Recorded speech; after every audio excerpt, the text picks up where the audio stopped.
Mi invitado a continuación es Carlos Sierra, es director de análisis de la firma Invest Marketing SAS. Y lo hemos invitado porque es el creador de la teoría de la perceptología, una teoría mercadológica que se empieza a imponer con mucha fuerza, no solo en Colombia, sino en muchos países. Carlos, qué bueno tenerlo por acá con nosotros en Negocios en Telemedellín. Gracias, Juan Carlos, muy amable a ti y a todos los televidentes. El tema de hoy que le propusimos es del cómo elaborar una matriz de percepciones para que una empresa sepa con certeza lo que se está diciendo en la calle, sobre todo lo que perciben sus clientes y sus usuarios de su marca, de su producto o de su servicio.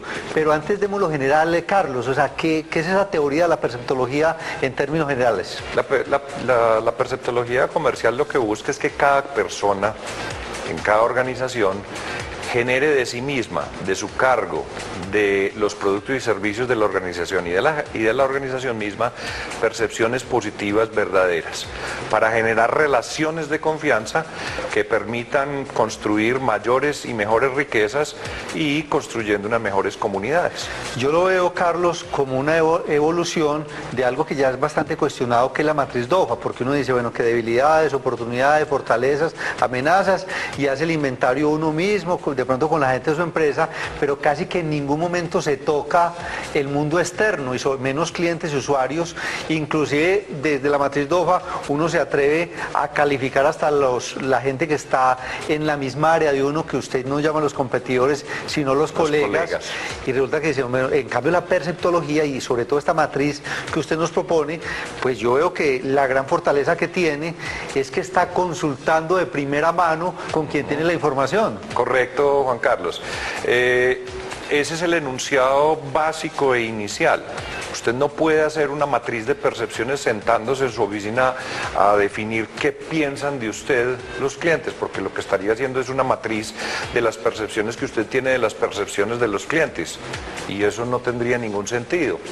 Cuando empezamos, y la primera herramienta que le dio origen a la perceptología fue precisamente la matriz de percepciones, y no quitándole validez al DOFA, porque en determinadas circunstancias puede ser válida, sino simplemente analizando el DOFA es un yo con yo.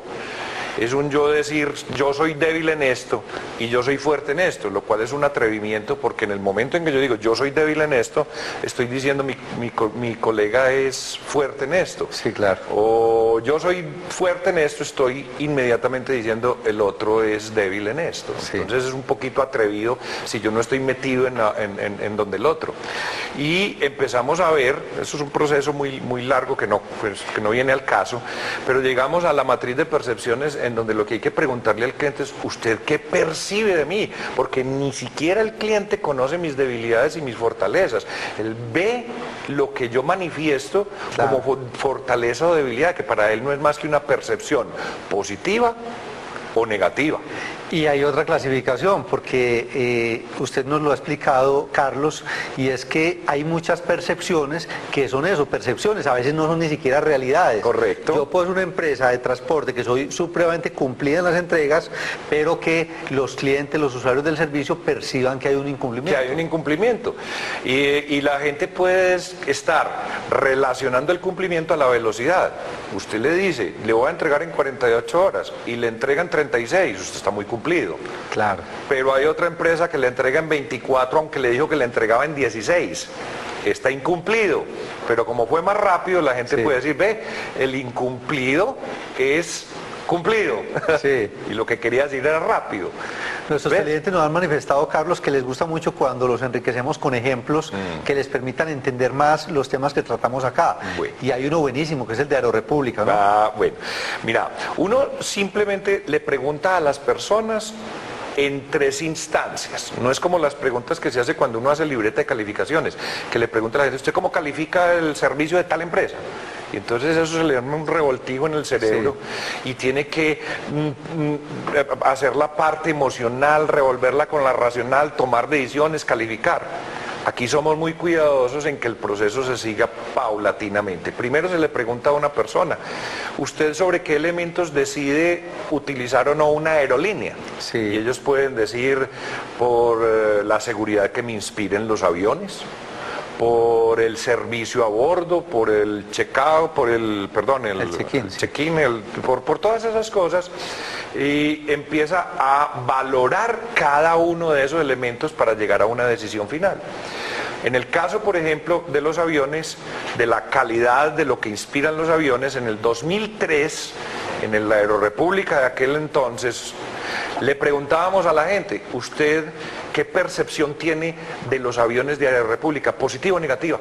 Y la gente decía, negativa. ¿Por qué? Hemisferio izquierdo. Izquierdo, sí.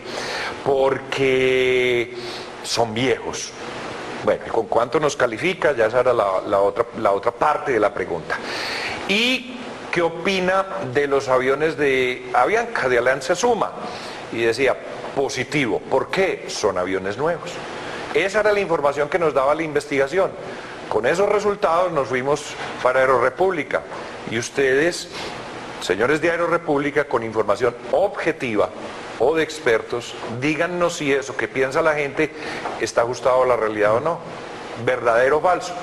Y decían, bueno, sacaron la información de Aerocivil y se vio que los aviones de Aerorepública habían sido renovados el año anterior y los de Alianza Suma ya tenían un poco más de 10 años en el trajín.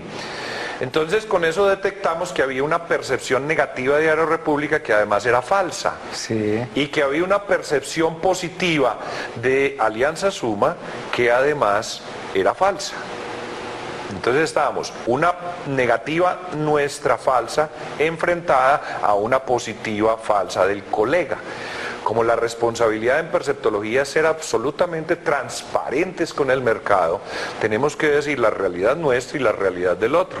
Pero como nos obligamos a hacerlo dentro de una composición amistosa y ética, el resultado fue una campaña que condujo y que tenía dentro de todo una cuña radial que la recuerdo textualmente y tiene los 4 segundos mágicos de la publicidad en Colombia, que decía, el año pasado una aerolínea en Colombia renovó totalmente su flota de aviones. ¿Cuál fue? Y dejó el silencio ahí para que la gente pensara.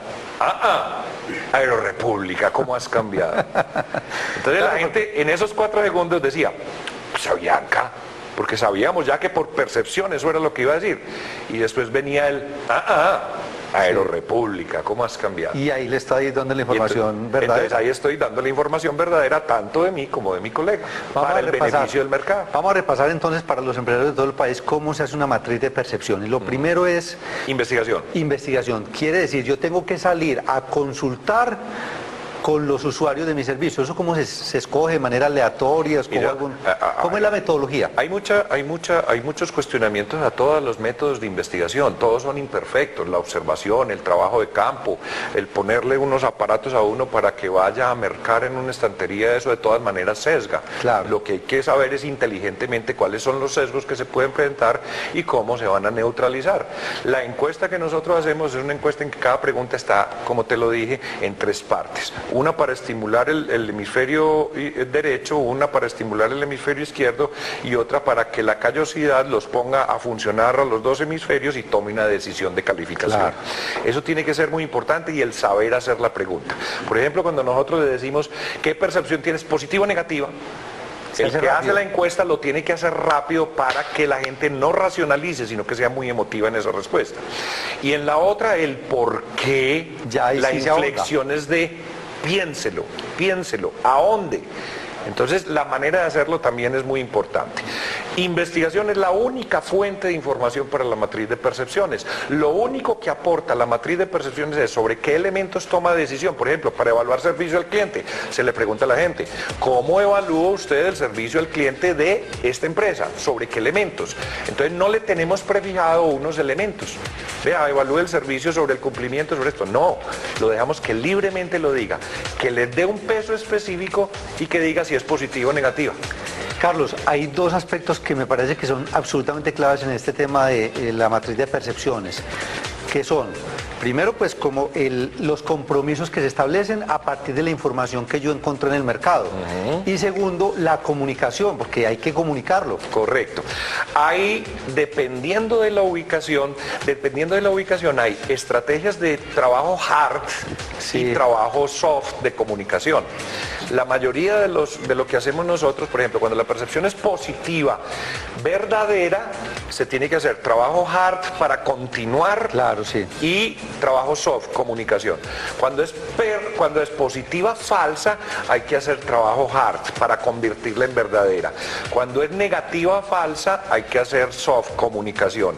Y cuando es negativa verdadera, hay que hacer hard, eliminar la causa de la percepción. Bueno, muy bien. Además, aprovecho para augurarle muchos éxitos con el proyecto que está adelantando de que se haga acá en Colombia una maestría virtual en mercadeo con énfasis en perceptología, con una universidad de Estados Unidos, Logo International University. Es una universidad que tiene sede en Miami. El título es de los Estados Unidos y está apostillado y reconocido por el Ministerio de Educación Nacional. Es una maestría que es una solución para todos los que ya no tienen que hacer la especialización, que a nivel mundial no sirve para mucho, pues sirve para aportar conocimientos, pero la maestría ya sí da un título de reconocimiento mundial. Carlos, muchísimas gracias por compartir con nosotros siempre aquí en Negocios de Telemedellín. Muchísimas gracias a todos ustedes.